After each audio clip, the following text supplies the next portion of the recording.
Ministro Marco Aurélio do Supremo Tribunal Federal afasta medidas cautelares impostas a André Neves, irmã do senador Aécio Neves, a Frederico Pacheco, primo do senador, e a Menderson Souza Lima, ex-assessor parlamentar do senador Zezé Perrella. E você vai ver também. Ministério Público Federal entra com ação na Justiça contra o ministro do Trabalho, Ronaldo Nogueira de Oliveira, por improbidade administrativa em relação à fiscalização do trabalho escravo. Supremo retoma hoje julgamento das medidas cautelares em ações sobre imunidade de deputados estaduais. Exército vai destruir cerca de 100 mil armas que estão sob a guarda do Poder Judiciário em fóruns do país. Eleições 2018. Seminário no TSE discute novas regras eleitorais, com foco no risco das notícias falsas e uso de ferramentas virtuais. Essas e outras notícias agora no Jornal da Justiça.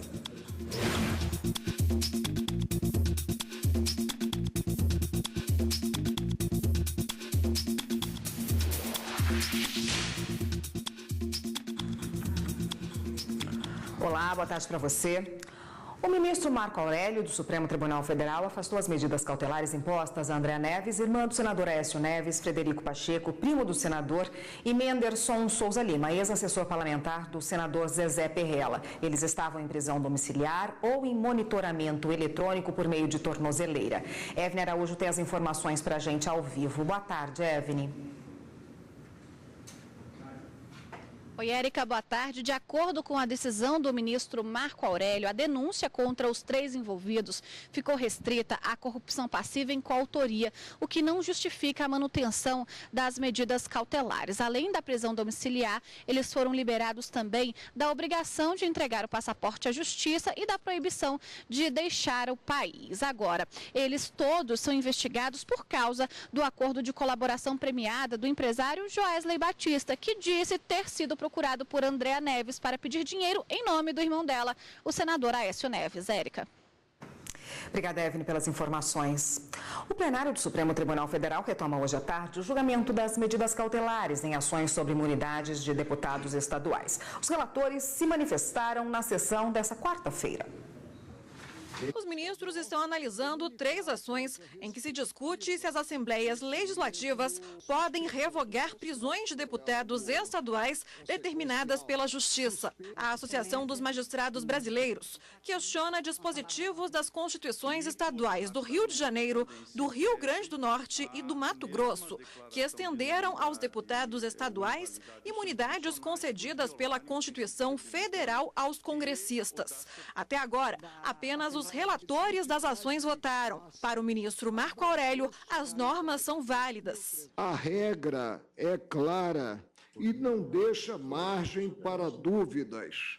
Os deputados estaduais têm a inviolabilidade conferida aos membros do Congresso Nacional. O dispositivo não abre campo a controvérsias semânticas. Já para o ministro Edson Fachin, ao cancelar prisões de deputados estaduais, as assembleias usurparam competência atribuída pela Constituição ao Poder Judiciário. Usurpou competência atribuída pela Constituição exclusivamente ao Poder Judiciário, violando o princípio da separação dos poderes. Não confere atribuição ao Poder Legislativo para revisar juízos técnicos jurídicos emanados do Poder Judiciário.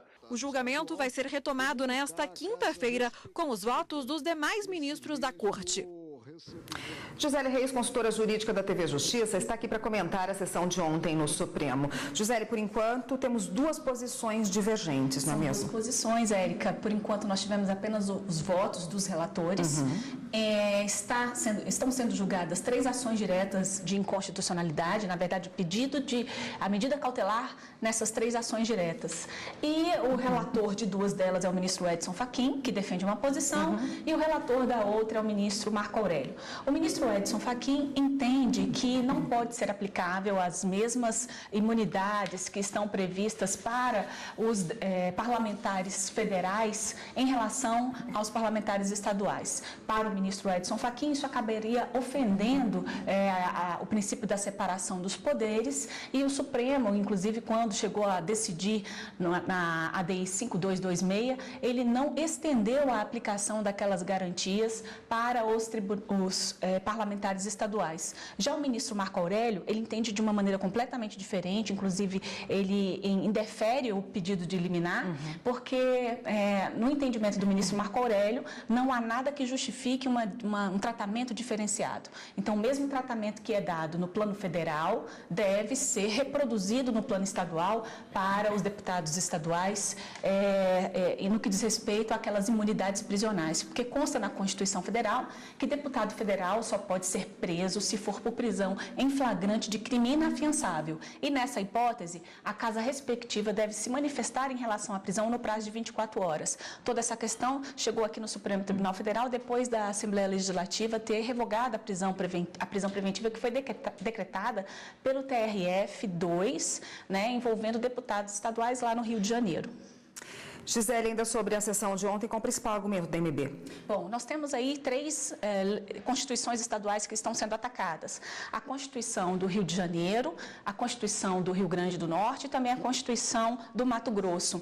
A AMB, que é a Associação dos Magistrados Brasileiros, estabelece que os deputados estaduais, eles têm prerrogativa de foro perante o Tribunal de Justiça, Justiça Federal ou Justiça Eleitoral. Então, diante de uma possível ilegalidade, eles ainda podem se recorrer aos tribunais regionais federais, aos tribunais regionais eleitorais e também ao STJ, ao STF, ao Tribunal Regional Eleitoral. Então, haveria a possibilidade dessas decisões, se porventura fossem ilegais, que viessem a ser discutidas em instâncias superiores. Tá ótimo, Gisele. Obrigada pela sua participação por hoje. Amanhã a gente vai saber qual foi a decisão aí dos ministros hoje na sessão. Sim, eu que agradeço. Até mais. Até. Em votação unânime, o Superior Tribunal de Justiça aceitou denúncia do Ministério Público Federal contra o governador de Minas Gerais, Fernando Pimentel. Ele é acusado de ter recebido 15 milhões da Odebrecht em troca de favorecimento à empresa para obtenção de financiamento junto ao BNDES entre os anos de 2011 e 2012, quando era ministro e chefiava o Ministério de Desenvolvimento, Indústria e Comércio Exterior. Além dele, outros 5 denunciados também viraram réus. A defesa do governador disse que tudo será esclarecido, já que outras provas serão anexadas ao processo. Pimentel permanece no cargo durante o julgamento do caso. O Ministério Público Federal entrou com uma ação na Justiça contra o ministro do Trabalho, Ronaldo Nogueira de Oliveira. A acusação é de improbidade administrativa. Carolina Chaves tem as informações ao vivo para a gente. Boa tarde, Carolina. Boa tarde, Érica. Boa tarde a todos. Olha, segundo os procuradores, desde que o ministro Ronaldo Nogueira assumiu a pasta, desde maio do ano passado, ele age de forma omissa e deliberada, desrespeitando a lei e também prejudicando a política de erradicação do trabalho escravo. Na ação apresentada pelo Ministério Público, aponta que o ministro negou a publicidade da lista suja dos empregadores e, entre outras coisas, também negou o repasse de recursos orçamentários necessários para o desempenho das operações do Grupo Especial de Fiscalização Móvel, referência internacional em matéria de enfrentamento ao trabalho escravo. Segundo os procuradores, essas mudanças não significam o aprimoramento do trabalho escravo e sim um grave retrocesso social. Em nota, o ministro do Trabalho, Ronaldo Nogueira, afirmou que em nenhum momento houve um descaso da pasta no combate ao trabalho escravo e que tem enfrentado essa prática criminosa mesmo com os recursos esgotados desde agosto. Ele afirma ainda que estranha a ação do Ministério Público, que para caracterizar que agiu com improbidade administrativa, deve provar a má-fé e a desonestidade dele, que segundo o ministro não ocorreu. Érica. Obrigada, Carolina. O juiz Enaldo Silva Moreira, da Vara Militar do Distrito Federal, deu prazo de 24 horas para que o Corpo de Bombeiros informe se o sargento Fabrício Marques de Araújo tem possibilidade de receber tratamento psiquiátrico adequado dentro do complexo penitenciário da Papuda, onde está preso preventivamente. Fabrício está detido desde o último domingo, quando furtou uma viatura da corporação e se dirigiu em alta velocidade da cidade satélite de Ceilândia rumo ao Congresso Nacional. 15 viaturas da PM foram usadas na perseguição ao sargento. A decisão veio após o advogado do militar, Rodrigo Veiga, alegar que o cliente não tem acesso ao atendimento na penitenciária. Ele pediu a transferência do sargento para uma clínica. E você vai ver no próximo bloco do Jornal da Justiça. Eleições 2018. O seminário discute novas regras eleitorais com foco no risco das notícias falsas e uso de ferramentas virtuais. Voltamos em instantes.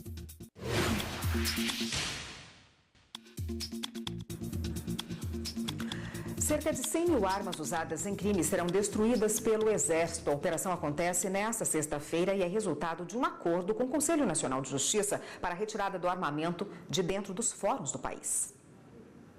A Força-Tarefa vai reunir 12 regiões militares. O responsável pela Diretoria de Fiscalização de Produtos Controlados, o general Ivan Neiva, destaca o acordo de cooperação feito com o Conselho Nacional de Justiça e o papel do Exército em destruir as armas e também munições. A entrega de material ela é uma questão logística. Depende da condição do Tribunal de Júri nos entregar e o agendamento que a gente faz para receber. A nossa meta é não oferecer obstáculo a essa entrega. As armas que vão ser destruídas nesta sexta-feira foram encaminhadas por tribunais de justiça de todo o país. Elas faziam parte de processos que foram encerrados ou acabaram descartadas porque juízes entenderam que não eram mais necessárias para o andamento processual. Mesmo assim, algumas acabavam ficando nos fóruns, o que representava risco para as unidades judiciais e para a sociedade. A presidente do Supremo Tribunal Federal e do Conselho Nacional de Justiça, ministra Carmen Lúcia, reforça a importância da destruição na garantia da segurança. Essas armas são decorrentes de crimes, ou seja, são instrumentos que foram utilizados em crimes, processados e que os juízes, depois de sua utilização, as desvencilha de tal maneira que não são mais necessárias e precisam de ser destruídas para impedir que elas possam vir eventualmente a ser reutilizadas e principalmente coloca em risco os próprios espaços, as unidades onde funcionam a jurisdição, os juízes estão, que ficam ali guardadas em condições muito precárias e, por isso mesmo, sujeitas a assaltos, a situações até de risco mesmo para os magistrados. Por outro lado, a sociedade precisa de saber que todos os instrumentos utilizados em crimes são destruídos, não podem ser reutilizados e não podem ser deixados em espaços para eventual prática de novos crimes e sua reutilização. 42 tribunais já enviaram para o Conselho Nacional de Justiça as informações referentes à remuneração dos magistrados. O prazo dado pela ministra Carmen Lúcia, presidente do CNJ e do Supremo Tribunal Federal para envio das informações, venceu à meia-noite de ontem. Ele foi estabelecido em reunião com os presidentes dos tribunais de justiça na sede do STF na última segunda-feira. À medida que os demais tribunais enviarem os dados, as informações serão publicadas no portal do CNJ, juntamente com as já divulgadas. O uso da internet nas eleições no próximo ano está sendo discutido num fórum na Justiça Eleitoral. O evento é uma parceria entre o Tribunal Superior Eleitoral, o Ministério da Ciência, Tecnologia, Inovações e Comunicações e o Comitê Gestor da Internet. Atualmente, 78% da população usa as redes sociais. O Comitê Gestor da Internet é um grupo multissetorial de especialistas da internet formado por representantes dos setores governamentais, empresarial, acadêmico e do terceiro setor. Essa organização do Comitê Gestor, pensada há mais de 20 anos, se deve à natureza da internet, que faz com que as soluções para seus desafios sejam articuladas pelos diferentes atores que cuidam do desenvolvimento da rede. O presidente do TSE, ministro Gilmar Mendes, também participou da abertura do fórum e destacou a importância de combater as fake news, que são as notícias falsas, durante as eleições. Muitos dos casos de fake news, alguns casos podem ser uma crítica bem-humorada, né, bem elaborada, os marqueteiros sabem fazer isso muito bem, mas muitos casos descambam para crime de falso, né, calúnia, difamação. Em suma, e às vezes manipulação mesmo de documentos. Então, às vezes a gente está na vizinhança, nessa linha lindeira, e às vezes a gente ultrapassa. Durante a manhã, os participantes falaram sobre as consequências das notícias falsas na vida das pessoas e como isso pode interferir nas eleições de 2018. Portanto, o TSE dá um passo decisivo nessa parceria. Eu acho até que ela deve ser aprofundada. À tarde, o debate continua, com o tema arrecadação para campanhas via internet e redes sociais. E você vai ver no próximo bloco do Jornal da Justiça. Lançado no Supremo, o livro Jurisprudência da Crise, uma perspectiva pragmática. A gente volta já já.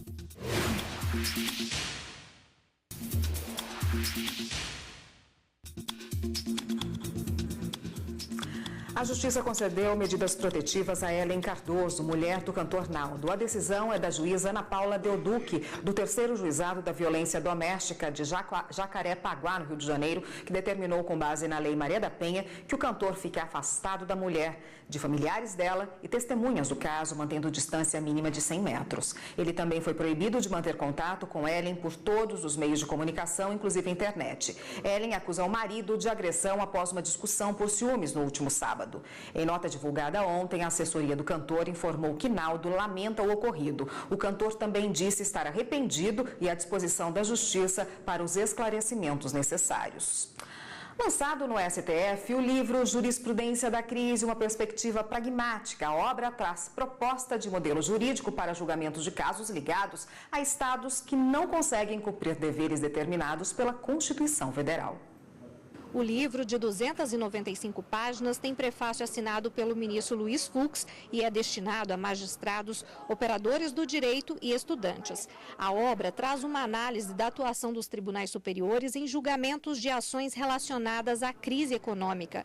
O principal ponto abordado é a falta de gerenciamento dos estados para cumprir os deveres constitucionais, como garantia de serviço de saúde, educação e infraestrutura. A proposta é justamente considerar esses argumentos econômicos e extraeconômicos calibrados de acordo com a gravidade da crise. O livro traz também algumas estratégias processuais, sugestões processuais de como resolver isso, lidar com isso. Considerar toda essa visão macro e contextualizada. Foram 2 anos de pesquisa para a mestre em Direito Público concluir a obra. Além da análise de julgamentos, o livro propõe um modelo de jurisprudência baseado no princípio da razoabilidade e diagnóstico do cenário econômico da situação julgada. Para o ministro Luiz Fux, a obra reforça o entendimento que já é adotado pelo Supremo Tribunal Federal. A obra da André é uma obra de vanguarda, porque ela expõe, com bases doutrinárias, qual é hoje a postura do Supremo Tribunal Federal diante de tantos problemas que são judicializados. Então, além dela, digamos assim, abordar a questão da judicialização de todas as questões que deveriam ter sido resolvidas em outras instâncias, ela explora, digamos assim, como o Supremo Tribunal Federal, através da sua jurisprudência, é capaz de resolver crises em diversos setores através da sua jurisprudência. Com soluções na área da saúde, da educação, na área política, enfim. O caráter interdisciplinar das soluções do Supremo Tribunal Federal. Hoje o Jornal da Justiça termina mais cedo porque a sessão plenária do Supremo Tribunal Federal, que é transmitida ao vivo pela TV Justiça, começa daqui a pouco, 13h30 da tarde. Uma boa tarde para você então e até amanhã.